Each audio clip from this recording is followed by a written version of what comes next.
recording.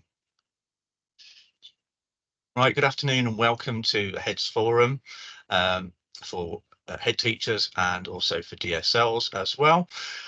Thank you for attending this afternoon. We've been very busy working with our partners to produce information for you on how to manage self-harm in schools, settings, colleges in Warwickshire. We are grateful for you attending, and please do encourage colleagues to do so or watch the recording. You are able to also take part in the DSL session, which will be happening very soon. We would like to just welcome our visiting speakers as well and say thank you to those people, and we'll introduce them as we go along. Please do be mindful that we are recording, and you may want to turn your cameras off if you don't want to see yourself on playback when we share the recording. So entirely up to you, but not everybody wants to watch themselves on screen. Please be mindful also of the sensitive nature of the content, and particularly if you are watching this afterwards, be mindful if you're watching this today, if you're taking part today, that self-harm can be and have its triggers and can affect people taking part. And if you need to talk to one of us or a colleague afterwards, we will stay on after this session. If you're watching this on playback on the recording, please do be mindful of that as you watch. Before you watch, that you may need somebody to talk to about after the session, so be mindful of that as well. So we'll move on forward with the sessions. These are our details if you need to contact any of us, and I'm going to hand over to Heidi, who's put a lot of work into this session with content on self-harm. Before I do that, I just want to say you guys out there in schools and settings have generated this activity because you completed the audit over the last 2 years and flagged up self-harm as being a key priority in Warwickshire. So please do be mindful that you've asked for this. You've talked about the number of incidents in schools and settings. So this is us sharing some useful information with you to help you manage those situations in school. There will be other questions, and you can use the Q&A, and there will be follow-up afterwards through other sessions. But at this point, I'll hand over to Heidi. Thank you very much. Heidi. Thank you, Carl. Hello, everyone. Thank you for joining us. I'm Heidi Saunders, part of Education Safeguarding. And Carl's asked me to just set the scene for us today and think about not only the people that we're working with, but the safety of ourselves and how we look after our well-being, enabling us to then reach out and respond to these incidents taking place in school. And as Carl has already said, be aware of the triggers and your well-being as we go through this challenging subject matter. Think about your own experiences today, and if you're watching this back, do take care of yourself. To enable us to be effective in our practice, it's really important that we think about our own experiences and how it shapes our response. So with that in mind, we'd like to share this with you to set the scene today.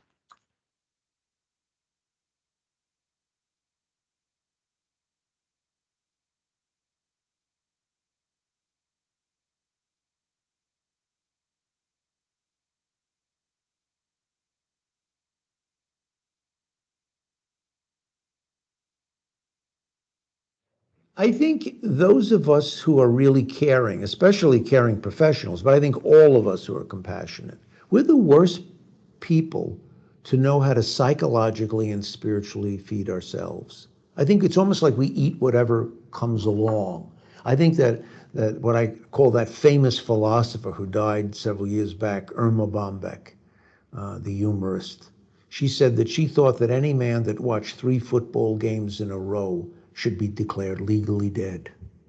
The reality is that we feed ourselves with TV, we feed ourselves with, inane things rather than really seriously looking at what elements nourish us. I learned this from a longtime friend. I hadn't seen him in years. We were both born and raised in New York City, and I went one way, he went another. You know how it is. And he called me up. I was still in my 30s at the time when he called, and he said, "Bob, how are you doing? What's up?" And I said, "Oh, I'm doing great. I'm involved in working with physicians and nurses and other helpers on taking care of themselves, and now also trying to take those same principles and help people in general. And I'm way in over my head, but I love it." Not blabbing on because I love what I do. And then I said, "And how are you doing?" And he said, "Well, I'm dying."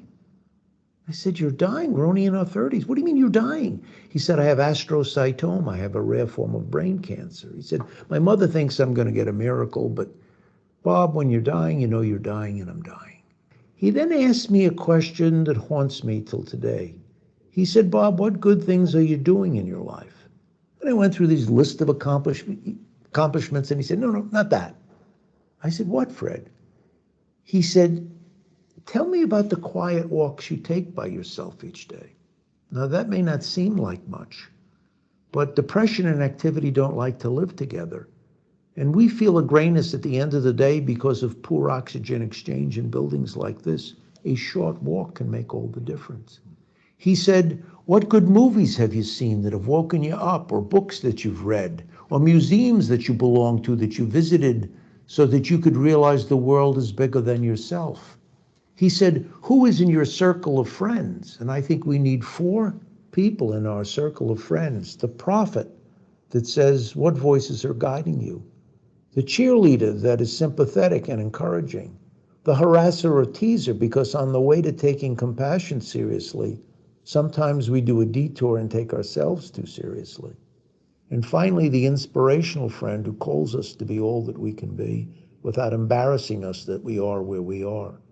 A self-care protocol is the right stimulation, the right support, the right things that have us laugh at things. And unless we put those pieces together in a self-care protocol intentionally, our self-care will disappear, and so will the resilience for our compassion. So we set the tone today and ask you to join us on this journey and think more about the support that we provide in Warwickshire to all of you and help you as you compassionately respond to the needs of children and families. We know that the average classroom has 10 young people who will have witnessed their parents separate, 8 will have experienced physical violence or sexual abuse or neglect, 7 will have been bullied, and 1 will have experienced the death of a parent. Now, we may see lots of different responses. We may know these children have experienced this, but what we might see is very early signs of self-harm through... Oh, I'm just going to ask you to mute yourself, please. Thank you. So we might see young people struggling with their mental well-being, feeling that they're not so engaged in their learning. We might see picking of skin or pinching of skin, restriction of food intake, self-care, or how the person narrates how they feel about their worth and their abilities. And later today, Crystal's going to talk more about that and how we can practically support children from those very early stages, recognising and responding to self-harm and thoughts of suicide. Now, to guide you in schools, you have the guidance, and it is there for you to use from the DFE, guidance for schools and colleges on mental health. And it's really important, as always, we think about creating a safe and calm environment where mental health problems are less likely if we improve the quality of mental health support in those early stages. And we want to identify early, build resilience in our children to manage normal stresses in life, and think about how, when we do identify, we respond as soon as the issues emerge. And just in a moment, Crystal will take you through that approach. Now, within this guidance, there's practical, useful information for you in how to deliver an effective mental health support. And there's guidance for leaders and managers to make sure we're effective in responding. When it comes to our response, we want to make sure that we connect with those young people and those people we can see as struggling, and it might not be so obvious to us. So we want to create a culture in which we are connecting with each other. We listen, we're kind to each other, and we take account of what people are showing us, not only through their verbal disclosures, but through their changes in behaviour as well. So we connect before we correct. We co-regulate, not co-escalate, and we engage, we don't enrage. Now, we have recently been part of a working group to create a new effective policy for you. We want to help you in enacting how to create this guidance and put it into practice. So we do actively encourage you to have a look on the safeguarding website. That is where we are now hosting this information for you. It is guidance to create your own policy. And as I've already said, Crystal in a moment will be talking through how to apply more of the stepped approach within your policy and making sure we're responding to need. Now, when we think about the need within Warwickshire, it may surprise some of you that Warwickshire has the above average when we compare with the data that we're receiving from hospitals. We have in Warwickshire above average when it comes to self-harm reporting. Now, this is often a case that somebody has self-harmed either through taking a substance or may have injured themselves with a sharp object, but there's lots of other ways that self-harm can present. And again, Crystal will take you through that in a moment. Now, the information that has been shared as part of the report also indicates to us that no one area is away from this. It's happening across Warwickshire, and you may see here on the slide, surprisingly, Warwick and Leamington having the higher levels, and it's really important we think about how we're responding to those needs. So with that in mind, within the guidance, there are really useful and practical sources of support. There is the Appendix 2 here, which is the flowchart to help you feel more confident in responding to a situation. So please do take the time to have a look at the guidance. And now I'm going to hand over to Crystal Ruddock from Rugby's team to help us understand more about applying the stepped approach in practice. Crystal, over to you. Thank you, Heidi, and thank you, Carl, for inviting me today. Good afternoon to you all. I hope Tuesday has been kind to you. For those of you who don't know me, my name is Crystal Ruddock. I am the Early Help Team Manager that is based in Rugby. I have a huge passion around this subject area, and I'm really, really pleased to be able to talk you through what is the Warwickshire Stepped approach towards managing self-harm and suicide prevention. Next slide, please. So just a bit of a gentle reminder around the stepped approach in the diagram in front of you. So we do have a stepped approach in terms of the universal offer that we provide prior to escalating to what would be a more intensive intervention through a children's social care model. So you will see that you do have access to signpost parents to the Family Information Service, who hold a wide range of information around signposting and services within this subject area. And we also have a family support helpline, and I'll talk a little bit more about that in just a moment. There's lots of universal online courses for parents as well. And we do talk about the Solihull approach because actually sometimes it is around that reciprocity and the behaviour management aspects of the lower level intervention support that might need to be evidenced before we look at whether that's not something that has had the desired impact or effect. And there's lots of also online workshops through RISE and the Recovery Partnership process. We then move on from the universal help to looking at more extra help, and we look at family support drop-ins, and we'll talk about the consultation process in just a moment, the access to a more intensive group-based therapy program, and some support that is available to yourselves or will be available to yourselves as part of the Warwickshire Safeguarding Education Training Programme. We then move into the more intensive one-to-one work, and then we also look at what is the specialist interventions where those the stepped approach has not had the desired effect. And I think it's really important for you to understand that purple threshold in respect of that. So if we do see evidence that parents are not acting protectively when managing their child self-harming, we really need to explore that a little bit further and possibly lead that into a children and family assessment process. If there is a risk of the child going into a longer term hospital admission, again, that's a more intensive intervention, and I would suggest that we are beyond the stepped approach at that point. If there are no mental health services involved or non-engagement with those services, we need to explore that, because ultimately they are the services that are relevant to supporting that child through that difficult time. There's also the breakdown there of what is on the purple threshold document, so your purple triage in the spectrum of support, so please familiarise yourself with that if you are dealing with quite a difficult situation in respect of this subject area. There's also the dimensions and well-being signposting there, and you can do the dimensions tool at any level of the stepped approach or in terms of the intensity of a social care intervention. It's a really useful tool to draw out some of the individual unique challenges that a child or an adult may be facing to support those discussions with our healthcare colleagues. Thank you. Next slide.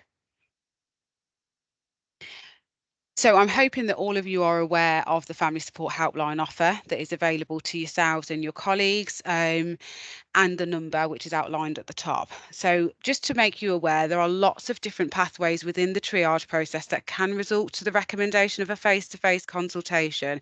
So what we might have is a parent contacting the helpline themselves, and actually that triage indicates that we need to have a further discussion to assess the need.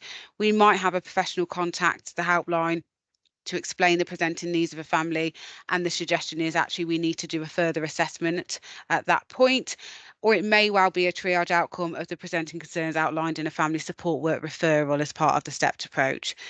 What takes place is during the consultation, which is offered in a local children and family centre or via Microsoft Teams, whatever the parental preference is, because we do have some children that self-harm and are not able to leave the home, so we try and accommodate a virtual option if that's required. And an experienced family support worker within the early help and targeted support team will triage those presenting concerns against the triage threshold to support decision-making processes, which again then could progress to a one-to-one allocation of a family support work intervention. Low-level support offered during the consultation will often consist of a short assessment. So some of you will be familiar with the Pathway to Change document. And I've also mentioned the dimensions tool. So it really is about how we signpost to additional universal services that are available. But there is a lot of general conversation around the voice of the child, which is obtained. And what we tend to do in that respect is we might look at some safety planning. So actually, who are your safe people? When you are feeling very vulnerable and you are only able to use your default coping mechanism, what kind of things can we put in place? So can we make sure that mum puts the sharps away, or the medication cabinet is locked? Those types of general low-level conversations take place in the consultation process. Thank you, Heidi. What we see when we have a family support work intervention, and again, I've put the link up in the top of the slide for your formal family support work referral, which you should all be familiar with. An allocation discussion takes place.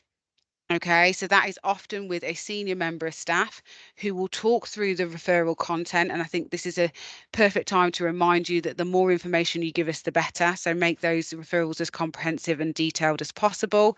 And we talk through actually what's going on, what are the schools seeing, what is on our shared safeguarding portal, in order for us to kind of ascertain, has this been something that's been ongoing? Have we seen a pattern in these behaviours?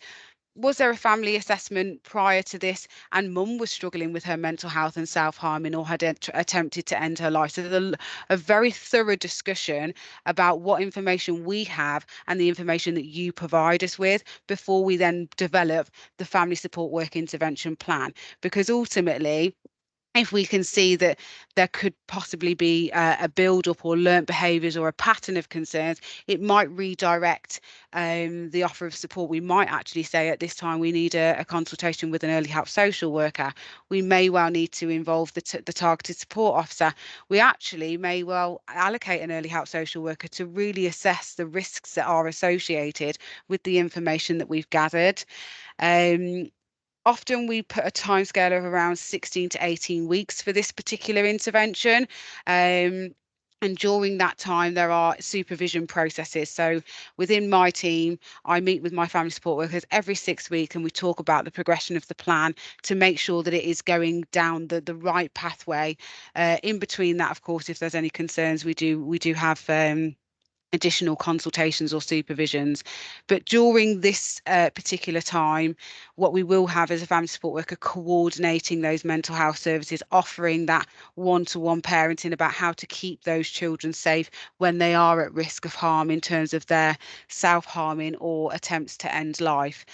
What I think is really important is for us to really go back to some of the things that Heidi has touched upon in the beginning of today's session. Is sometimes when you see a parent that is unable to manage that situation, is just to try and draw it back to the raw intensity of having to manage your child's self-harming, because ultimately that leads to sleep deprivation. And sometimes when you are sleep deprived, unfortunately that means that you are not emotionally available. So just be mindful of some of the responses that you might see from parents, and try and think about the feelings behind some of those behaviors that you see. So if you think there is a disregard, if you think there is a dismissive response to what you see to be a very, very worrying situation, it is often that the parent is very full with having to manage that, especially if there is more than one child in the home and they are torn between meeting those needs and also their own needs. So just being mindful around that, and we unpick that quite nicely in terms of what can we do for you, and then we kind of, it leads to internal processes around maybe the family group conference team, who can offer that respite whilst you are able to spend some time with your other children. So the coordination of the plan is very much dependent upon the one-to-one family support work that's put in place. So please, if you do have a particular young person or a parent that you've been talking to about this, do not shy away from putting in a referral, because we will be able to do something around the presenting needs. If it isn't the one-to-one, it would be the consultation and so on. Thank you, Heidi. One thing that we have invested in Warwickshire that you may not be too familiar with as of yet, as it's very new, we have invested in a training program called Flash. So this is around families learning about self-harm. And we have 3 practitioners within each locality that is trained in this, and it is due to be rolled out in September. It's a 10-week program for parents and carers of young people aged 11 to 17. So I'm probably talking more to our secondary head teachers in this forum, where there are particular difficulties in relating to their young person's self-harming behaviours. So we've done some of the one-to-one work. We've done some of the low-level stepped approach, but actually we're still seeing some challenges around the parent managing that and managing their own responses towards their child or young person. Parents are often referred to Flash when the young person's self-harming is impacting the whole family. So sometimes we will see an older young person self-harming, and then we'll see some learnt behaviours from the younger siblings. So if there is any indication of that, this is definitely something that we would explore via a Flash referral. The referral form, again, is in the corner of the slide, which you will have at the end of the presentation. Although the programme has been intended for group work, of course, it's also been used in a one-to-one family support work intervention. So those 3 practitioners in each locality, if are unable to engage that parent to come to a group forum for whatever reason that might be, we will offer that on a one-to-one basis. But again, the stepped approach needs to be applied and evidence prior to that. It's a real bespoke offer in Warwickshire, and I'm really, really pleased to be part of that. Because what we do find is that there isn't a actual a group-based parenting program, should I call it, for parents within this particular subject area, and there is something quite unique and phenomenal about bringing parents together in a group to share their experiences, when actually you feel like you're in a very isolated place when you're dealing with your child's self-harm, until you are in a forum of other parents that have got similar challenges. And I'm not just talking about your cutting, I'm talking about your eating disorders, I'm talking about your head banging, I'm talking about your pulling your hair out, all those particular self-harming behaviors that maybe don't come up as the default in terms of that terminology. It is about something that is hugely impacting the family, the parents' relationship. We don't want to see that parent separation or parental conflict, because it adds to the pressures for that young person. So really do think about any of those families that you think would benefit from this program, because we're really, really keen to make sure that it works and that it's an offer that's available. We're trying to be creative in the availability, the capacity of parents attending. So of course there's the one-to-one offer, but we are looking at maybe some more evening sessions to accommodate those working families, or where a mum is able to attend and dad can stay at home with the young person after work. So we're trying to be very flexible, creative. It's a pilot process at the moment, but we are incredibly keen to make sure that it works. And I think at that point we might need to then look at the younger version of that program and how we might be able to adapt it. Thank you, Heidi. I wanted to add this to one of my slides simply because I think it's a really helpful tool to use the 7-minute briefings, which is on the Warwickshire Safeguarding Board website. If you are doing staff briefings, if you are doing a team building session, these briefings are really, really helpful to talk through the stepped approach in a bit of a breakdown, in a way to talk through what are the behaviours. Do they indicate that suicidal ideation? It's almost like a small risk assessment. So if you do take anything from today, it might be about you taking back to your team, actually, let's talk about this. What do we see it to be? What is your knowledge? What would be your response? Because ultimately we can't, I appreciate, release all staff to access something like today or a full training course. So actually this is a really short snap alternative that I would definitely recommend you referring to support that communication, and to think about those life factors that influence the increase or the deterioration of mental health leading to self-harm. Thank you, Heidi. One thing that I am hoping to further develop as well, because I'm really conscious that we've talked about the offer for parents, young people in terms of our early help service, is a professional training. I recognise the difficulties and challenges for school staff being education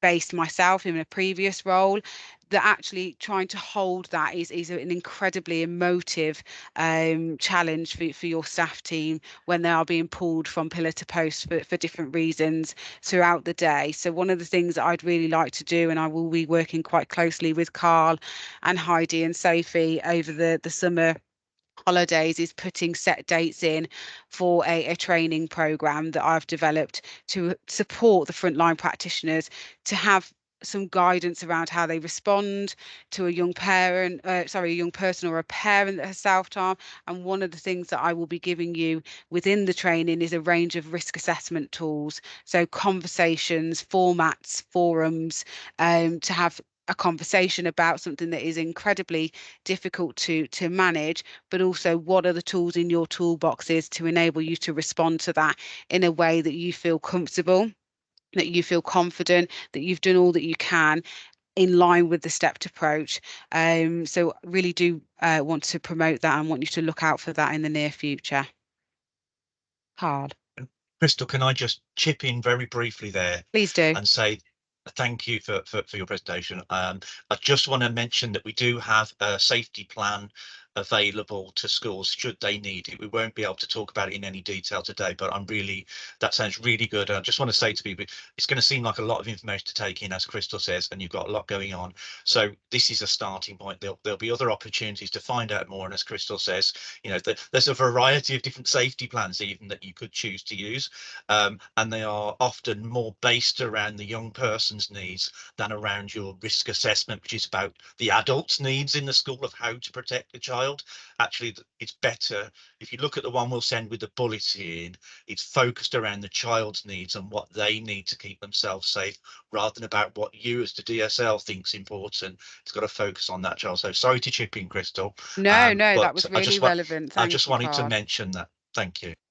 That's okay. I think that's really important, and it is something that we will discuss in the training when you do access that, is that actually a child is more responsive to a safety plan that they have developed and they have some form of ownership over, because we can do what we think that child needs in order to feel safe, but actually the child will be able to tell us how to make sure that that's effective. So please do not do safety plans for children. Please do them with them and make sure that they are happy for that to be shared widely within the staff team, because ultimately we all need to have a shared response and understanding to a child's individual needs, because actually what safety plan works for one might not work for another. So I think that's really important for Carl to highlight. I'm not sure where we are at in terms of time, Heidi and Carl, but I'm open to any questions that may have arisen whilst I've been speaking. There are a couple of slides that Heidi is going to share around additional universal services around the stepped approach, who you can contact to seek support from, or of course signpost our children and young people and families to also seek support from. So the websites are all underlined, as you can see in this slide and in the next slide. But is there any particular burning questions? Because I'm really conscious I'm not the only guest speaker today. If it's okay, we'll come to questions at the end so it doesn't disrupt the No problem at recording, all. because I know colleagues No aren't problem. so keen to ask questions when there is a recording going. No So problem. we'll do that at the end. Okay. So there's just one final slide, Crystal, for you, I think, and then we'll move on to our papyrus colleague. One thing that is really important, I think, and I would imagine that some of you have had some form of contact with, if not yourself, your DSLs, is the crisis team. So the crisis team are utilised as, again, another form of assessment when we are trying to make decisions about where a child might need to go as a result of their mental health decline. So there's lots of different services that are provided through the crisis team. One that I'm very familiar with is around the hospital discharge.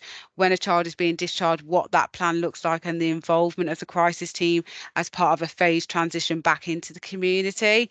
There's lots and lots of practical care that is provided in the home, and some self-help strategies and some scaling assessments as well. So again, if you are unsure, please do utilise the crisis team. We are in liaison with them in terms of trying to work more collaboratively, because I am aware that they do often say that they cannot take referrals unless you are a qualified social worker.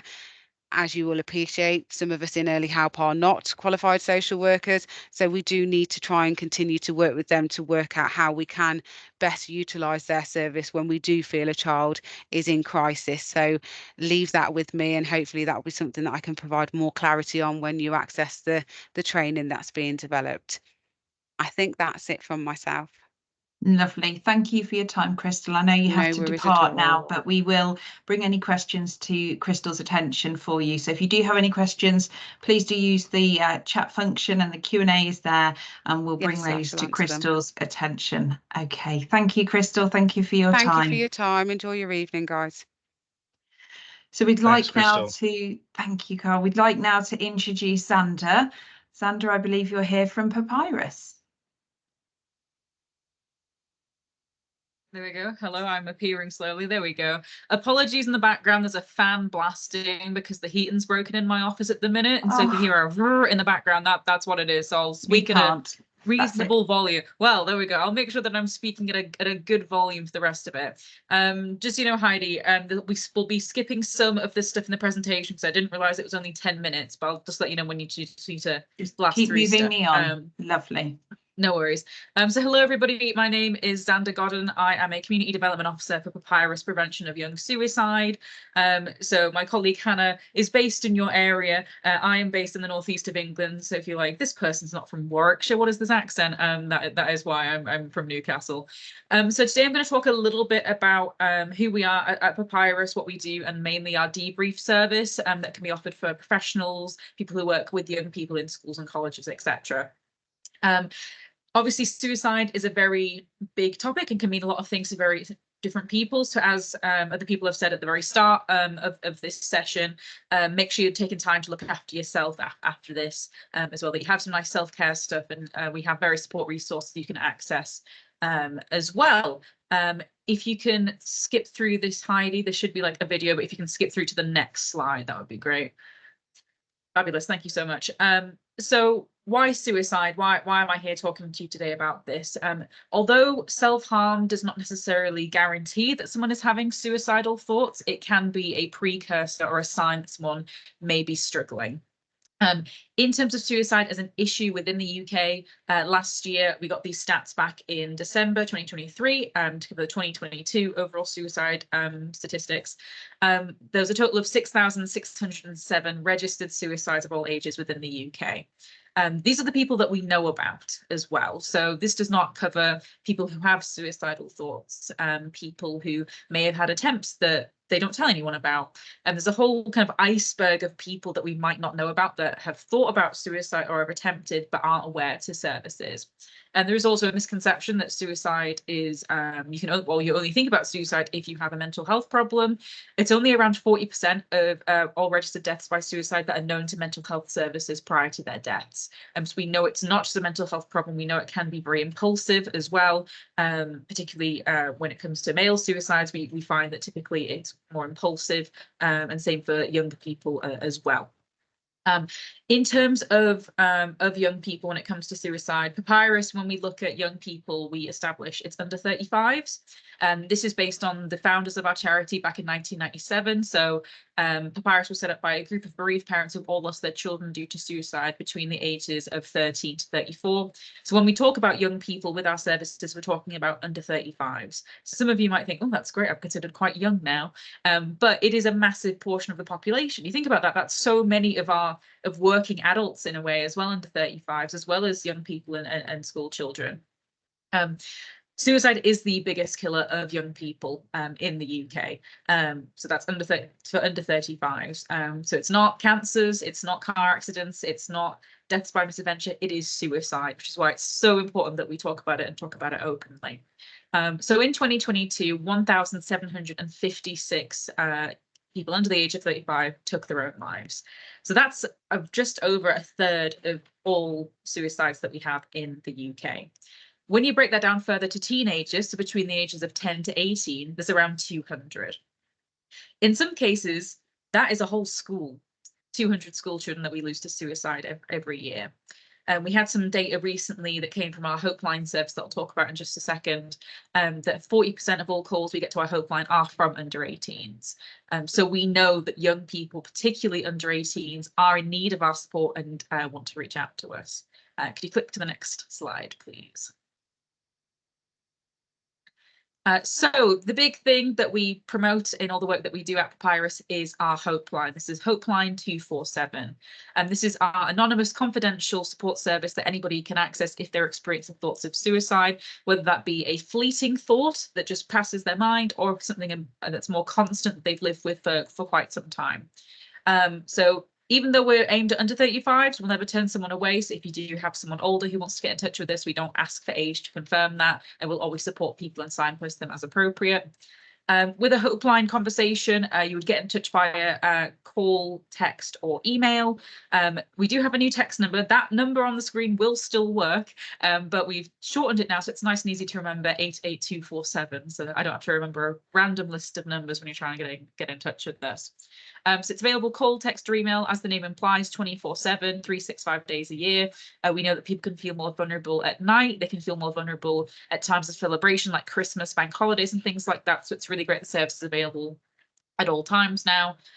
Typically, how a call will happen, or a contact will happen, is that the person will get in touch and they'll be put on with one of our suicide first aid trained helpline advisors. They are full-time members of staff, and they'll establish our safeguarding and intervention policy. So if a person is at immediate risk of harming themselves, or they disclose that they're having thoughts of suicide due to safeguarding issues such as sexual abuse or domestic violence, we will declare that to the person and make sure that they are aware. We do need to raise it to our safeguarding leads.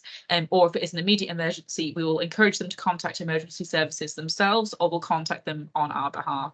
That's just because with it being an anonymous service, it's much easier for blue light services to get to them if it's a local service that's aware of them than us just contacting the police and giving them a random phone number that they then have to trace.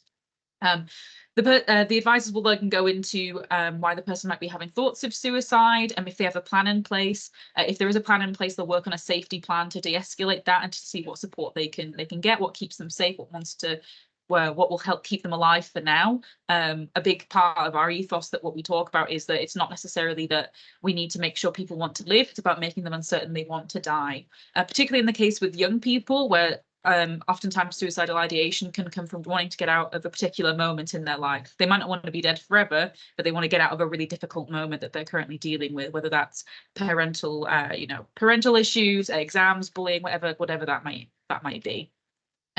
Once a safety plan is established and there's been a conversation had with the advisor, they'll go on to any additional support that they can be provided with. So that safety plan can be accessed at any time via our website. They're giving 2 code phrases. That could be like apple and pear or whatever it might be. And they can access that at any time, and it can be updated at any time as well. So if different things happen in that person's life, that can be changed as well. And the person can get in touch at any time too. So it's not just like one and done. The only thing we say is that we can't put you back in touch with the same advisor, but your record will be saved on file so we know who you are. You don't have to repeat your story again. The helpline can also be used by concerned parents and peers. So if you work with someone who's a parent or a carer who's worried about their young person, whether that be they've had a disclosure of suicidal ideation, or they think they might be suicidal but aren't sure how to ask that question or to have that conversation, our helpline team is there for that as well to help work through how to have that conversation in an age-appropriate way with their children, but also how to work with a safety plan directly. So if that leads us nicely into the next slide then around our debrief service. So Hopeline is also available for you guys as professionals. So as it says there, you can't pour from an empty cup. I like to use the analogy of a battery. You only have so much you can give yourself, so you need to look after yourself, particularly if you're working with quite vulnerable people. So the debrief service that we offer, so it's the exact same contact details via Hopeline. Again, it's available 24/7, call, text, or email. If you work with someone who is having thoughts of suicide or has declared suicidal ideation, and you want to get advice on next steps to take, whether that is a safety plan, whether it's ours or another company's or your own, or you just need advice, what are the best next steps to take, our Hopeline service is there to have a debrief service with you guys as well. Similarly, if you have worked with a client or a service user and it's been very heavy and it's been a lot, in my job, and I'm sure you guys as well, if you've been working with people who are vulnerable, it takes a toll on our mental health as well. It's really important that we look after ourselves too. So the Hopeline service is there for that as well. So whether you just need to have a vent to someone else who knows what you're dealing with when you've worked with someone who's having suicidal ideation and you're supporting them, the debrief service is there for that too. So all these different strands really that the Hopeline can offer, whether it's you're working with someone, you're recommending it to someone who's having thoughts of suicide, you're recommending it to a parent or carer who maybe needs some advice and support, or yourself as a professional who's working with young people or mental health service users to make sure you can get advice and support that is tailored to you. So if we go to the next slide, please. Very briefly then, if you're interested in more of this kind of stuff, whether that be working on safety plans, having conversations around suicide in an appropriate way, how to build, how to adapt the language that you use when we're talking about suicide, so avoiding saying things like committing suicide or successful suicide attempts, our various different training packages are there for you guys. I'm sure in a follow-up email, Heidi will send all the things around to people. But if you are interested, there are various different training packages that we offer at Papyrus. They're all CPD accredited if you like having nice fancy things on your CV. And they're aimed at various different levels and different budgets depending on your needs. So we have beginner stuff like our SPOT training, which goes over, again, spotting the signs, language use, why suicide is such a stigma in the UK, and spotting some initial signs through actions, words, and behaviours. We have Speak, which is 3.5 hours, which goes over more of asking the question, going more in depth into suicidal behaviours, and again, working through that safety plan. And then we have the big 2-day assist course, which is our big first aid suicide specific course. You might be familiar with Mental Health First Aid England's adult and young people's courses, very similar to that, but it is suicide specific. So it goes over practical scenarios and intervention techniques that you can use both in the workplace, but also anywhere else, with strangers, with your own children, with colleagues and your friends. So various different things to choose from. If you're interested in learning more and want to become more active in learning about suicide prevention within your communities or your workplace, highly recommend all the packages that we deliver. Next slide, please. If we skip this one, I think, into the next one, please, for the resources. Fabulous. Similarly, if you guys need resources to hand out either for yourselves or for your communities, schools, whatever it might be, we have a whole host of resources we can send out to you guys. We have them available both online on our website to download. You can buy a load from us, or if you want a couple of things, I can send them out to you. Well, maybe not me because I'm based in the Northeast, but someone will send them out to you. We have various things around posters and leaflets. We have guidance around self-harm specifically, bereavement, whether that's bereavement in general or suicide specific bereavement. A parent's guide to having conversations with their children around self-harm and suicide. We have stuff on, I think now, anxiety, coping with exams, sexual orientation and gender identity. So a whole host of different things that can contribute to someone maybe having thoughts of self-harm and suicide. So again, I'll send the details to Heidi to circulate, but if you're interested in getting, in finding the PDF resources or having physical stuff sent out to you, again, just get in touch and we can send that all out. So that's it for me, a very brief kind of overview to make sure I covered all grounds there. But at the bare minimum, you guys now know about Hopeline 247 and the support we can offer to both people who are suicidal, but also yourselves as professionals via our debrief service. Again, the phone number, text number, and the email address are all the same for all of the above. So do get in touch with us if you are needing advice and support or need to refer someone to our services. Yeah, access our resources. So again, look at our website. There's loads of different things on there you can download and share yourself. If you are so inclined, we're always looking for volunteers. If it's something that you're interested in, so do get in touch with us. And we have various fundraising things you can get involved with as well, because all of our money comes from things like this and training and fundraising as well. And yeah, if you are interested in any of our training packages, again, I'll send the link to Heidi to send around to you all, so you can have a perusal as to what might be most suitable for your organisation. But that's everything from me. Thank you. Wonderful. Thank you, Xander. And again, we'll share any questions from colleagues at the end of today's recording. So thank you, Xander. I'm going to hand over now to Sam. Welcome, Sam, from Ripple. Hi, thank you for having me. I'm Sam. I work as the education advocate and development manager for Ripple. We're a suicide prevention charity. I'll tell you a little bit about myself first. My background, I was a police officer for a number of years.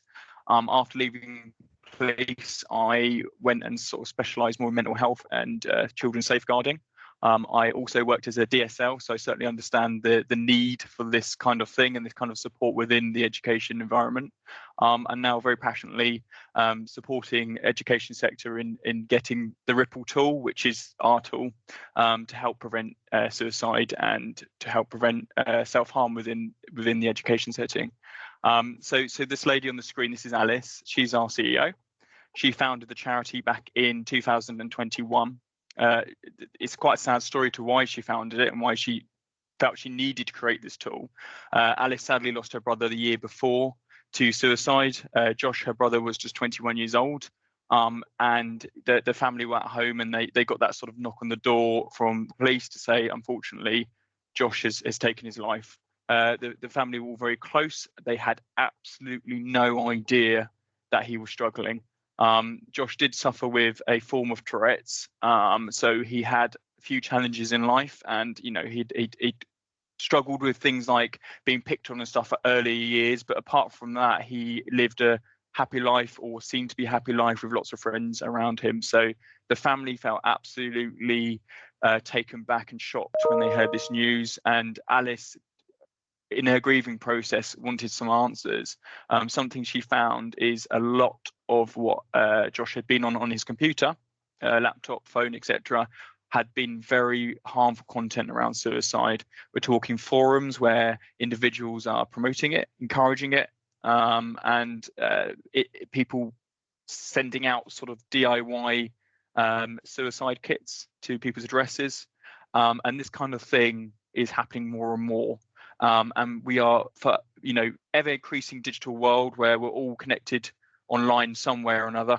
And our young people are often the most sort of at risk and targeted into this kind of dangerous behaviour, where they're being encouraged to hurt themselves or take their lives. And we really want to be able to prevent that.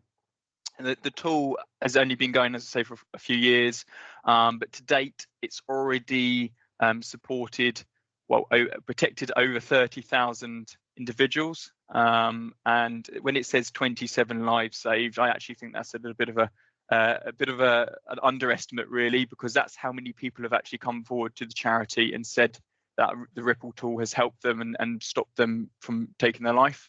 Actually, in reality, it's potentially protected and saved thousands of lives. And happy to go on to the next slide, if that's okay. Thank you. So we spoke about some statistics before. Well, I didn't. Papyrus did there, and spoke about some really important statistics. One of them, they mentioned about the category of young people being under 35. Actually, up to the age of 55 in males, suicide is actually also the largest cause of death. So it really is a massive issue, from ages all the way up from about 5 to 55 if you're male, and up to 34 for everybody. So it's really something we want to be addressing. And it is quite crazy to think that suicide is something we should be able to prevent. We should be able to help stop people wanting to take their lives, but it's still happening at a rate which is, in many cases, beating cancer deaths. Another really shocking statistic there is 26% of deaths in under 20s have started off online. So that means many individuals are finding themselves searching for ways or starting their journey to suicide online. And this is where our tool really wants to help protect those people. Happy to move to the next one, if that's okay. Thank you. If you could just press a few more times. Sorry, so yeah. Thank you. So the suicide prevention tool that we've created is, firstly, I should mention, absolutely free of charge for schools. It's a browser extension, and it can be easily downloaded across all your devices in your schools. What this does is it intercepts harmful searches, and it redirects. It gives that person the pause they need and redirects them to a place of safety where there's signposting and other resources that help them. Many people within schools will ask, well, or say, well, I've got, for example, Smoothwall or another service that is blocking or reporting these kind of searches. And my answer to that is fantastic. It's really good to have Smoothwall because it does have it definitely has a place within schools. It can stop people getting to the harmful content, and it also can report to the DSLs when someone is looking at that kind of content. But what it doesn't do is it doesn't offer any individual support. So when you've got the individual at the end of the screen, they may have access denied, blocked, and then obviously it may be a conversation from the DSL. What I found as a DSL is sometimes a young person that I mate spoke to about their search might say, oh, well, I was mucking about or didn't really want to open up and talk about it. Now, there's only so much we can do as individuals. And what this tool does is it embraces the individual to be able to seek help on their own time and also change their thought process. Many people who have been unsuccessful in suicide but have attempted have described the feeling of wanting to be stopped whilst they're sort of, if you like, walking towards a cliff edge, but the feeling of wanting to take their life has overpowered them, and that if someone was there to just maybe pause them for a moment and say, look, we don't know what this is going to look like, but things can be okay, there is a future for you and a future where you can be happy, then they may have taken it with both hands. And this is kind of what this tool is meant to be. It's for those people who are being forgotten. Maybe they're the individuals that we didn't have on safeguarding plans, who we weren't aware of because they weren't in a high risk category. And this tool can intercept by recognizing a search, for example, how do I take my own life, or even searches like I've run out of shampoo and conditioner at the same time. Now that might sound a bit strange, but actually what we do at Ripple is we follow trends, and we can see where many individuals are trying to bypass your typical smooth wall filters with your typical language such as suicide, self-harm, and they're using phrases and code phrases to increase the likelihood of people will find their content to hurt themselves. So I've run out of shampoo and conditioner at the same time is basically a code word for saying I want to learn about suicide and how to hurt myself. And that likely will have been created by an adult who's effectively trying to abuse the systems and facilitate people taking their own life, much in the same way as someone may abuse their position of power if they, for example, a paedophile or something like that. So unfortunately, where we are seeing safeguarding put into practice, there is always horrible people out there trying to beat the system. And what we can do at Ripple is through our sort of expert panels, our advisory boards, get a grip to some of these trends and able to constantly update the tool to find out some of these things. Sometimes they're regional, sometimes they're national, but what we can do is try and get as many people who are vulnerable to this at their time of need to the right place where they can get support. The landing page, as we can see, really small from a thing there. It's got things like Samaritans on there. It's got stuff about Shout. It's also got other pages there with useful videos and support resources. I think the next slide may demo the tool if it works. If you press play, it should run through a little demo of how the tool works. Perfect. So as you can see here, this would be the individual at the time of need typing in "I want to die." Within seconds, a Ripple tool comes in. Firstly, what it does is it pauses. So at this point, the student or member of staff wouldn't be able to close out and get back into the content behind. So if you didn't have a smooth wall blocking the content, they wouldn't be able to actually get back into it at that point. They then land on a home screen where you can see you've got the NHS, you've got the Samaritans and Shout, all really useful stuff. And this is just showing you clicking onto the NHS there. We've got it in different languages, so if there weren't an English native speaker, they can change the language. On the second screen, we have stuff around other support services, and that can be accessed through QR codes for like app downloads to make it very easy. And on the final page takes you to the video page where you've got videos of different people sharing their lived experiences. This is just playing an example of Peter Andre, who talks about his difficulty with panic attacks, I think. But the videos will actually take you to the home screen of Jack. It's an organization we partner with. Just Ask a Question is what it stands for. What Jack do is they produce all these videos from various different people from all walks of life, very inspiring, and they talk about topics related to mental health, whether that be to do with gender-specific mental health difficulties, whether it to be to do with neurodiversity, dyslexia, ADHD, PTSD, all things like that are talked about by all different people. You can see that we've already got a nice bunch of schools and colleges using the tool. We also have universities too. This is just a small proportionate. We're seeing more and more people download the tool every day. You don't actually need me to download the tool. You can find the link through our website and have the tool absolutely free to use, protecting your students. there's my details, and I hope they'll be passed on to everybody after this, because I hope to get many of you in contact with me to ask any questions you may have, how it works. I appreciate it's a very short time to sort of really explain the tool, but happy to jump on to anyone with, wants to. I've just seen someone ask about, does it work with the Smoothable? Yes. This isn't to replace the Smoothable. This is to complement and add another dimension. In a way, I see the Smoothable as a net of safeguarding, and this is a slightly finer net over that net to get even more people protected into place of need. So definitely not a replacement, but it is a free tool, so it's something I would really recommend everyone downloading across. And I should say it's not just for the students, it's for the staff as well. Brilliant. Thank you, Sam, and thank you for taking the time to join us today. No problem. Thank you. Thank you. Just to remind you as you're departing, as we have come to the end of our session today, next time we'll be talking about exploitation, Barnardos, and we'll be visiting targeted youth offer within Warwickshire alongside colleagues from the police joining us, and the times are shown there, and we'll again send a reminder as we did today.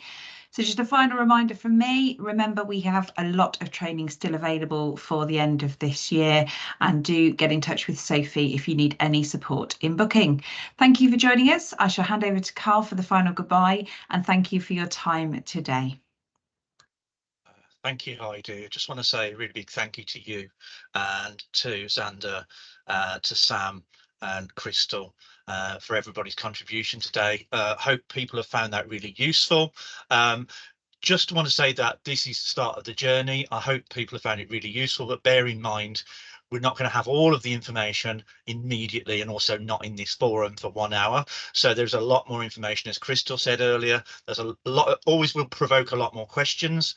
There will be other documents to follow as well for adults and young people with different needs, communication skills and those kind of things. But this is the start of the journey, and I hope you'll share this session with other professionals that you know, and encourage them to watch the recording or attend the DSL session. And just to say thank you very much to everybody. I hope you found this useful. Please do give us some feedback and let us know if there's anything else you would like to know. We will share further documents with the bulletin that will be coming out after the DSL session. Could you remind us when that is, Sophie, or if you have that date? It will be out next Friday. Yeah. Next Friday. Yeah, Thank you very much, everybody. The network is 25th at 9 o'clock. And I'll just stop the recording now. Thank you. We have some questions as well. So if we stop the recording, then we have Rose who has a question. Please, Carl. We'll just confirm that we've stopped